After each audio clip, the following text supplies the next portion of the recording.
5 seconds.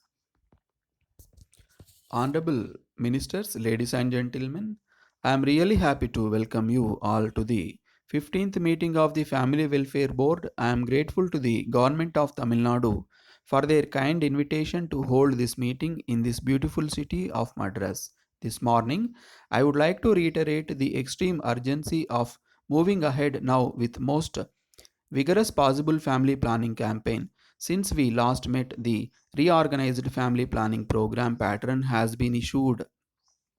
The new pattern now proposed for the different states has emerged from the suggestions based on the experience which you have acquired in the past in developing this program and is the natural development of the program started in the successive 5-year plans.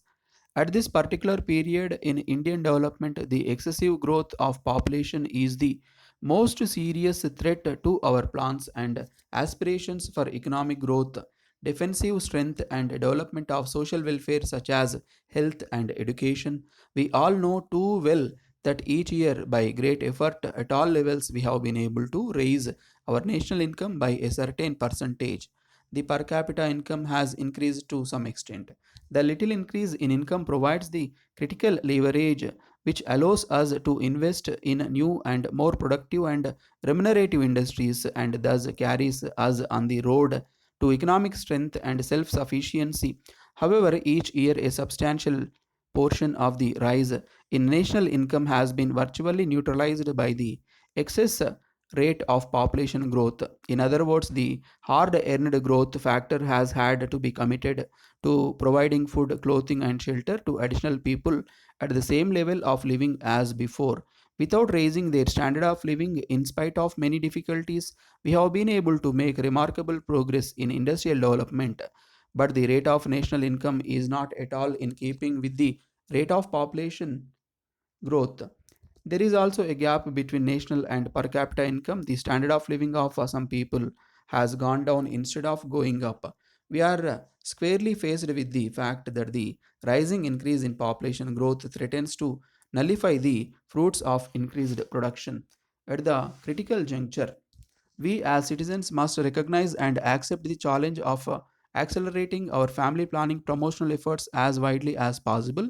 We are obviously concerned with the whole spectrum of health measures. At the same time, we must understand and realize that family planning has the most far reaching consequences on the health of the nation. So, the priority for family limitation by reducing the rate of population increase is not determined by individual preferences, it is determined by the need to preserve and build the nation as a whole.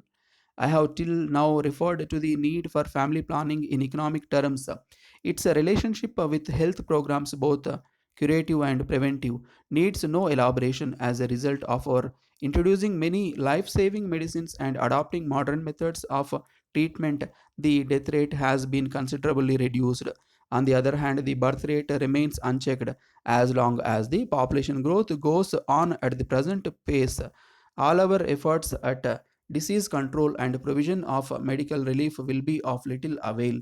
This aspect of the matter has to be very clearly understood by us as it relates to the health of the nation as a whole, and we cannot afford to neglect it under any circumstances. The success of the family planning program will largely depend upon the full and integrated use of a network of various types of skilled health and development workers. Such workers should reach the people with continuous educational activities. It should also be their duty to render all assistance to those who are willing to limit their families. This will involve a use of all types of public information, media, and also mobilization of other development departments. When this progressive program succeeds, a stage will be set for the successful implementation of many other health programs and services such as nutrition, environmental, sanitation, etc. The government of India are prepared to give the fullest support to the streamlining of family welfare, administrative and educational services in order to meet the immediate threat to the nation posed by excess population. If the health officials and others in this field truly accept this challenge, they will at the same time be helping in accelerating the development of the overall structure of health services at a far more rapid rate than could otherwise be expected. As health workers, we should get rid of narrow ideas about the scope of health programs. All health workers should show that they can relate our efforts to the overall priorities of national development. Thank you all.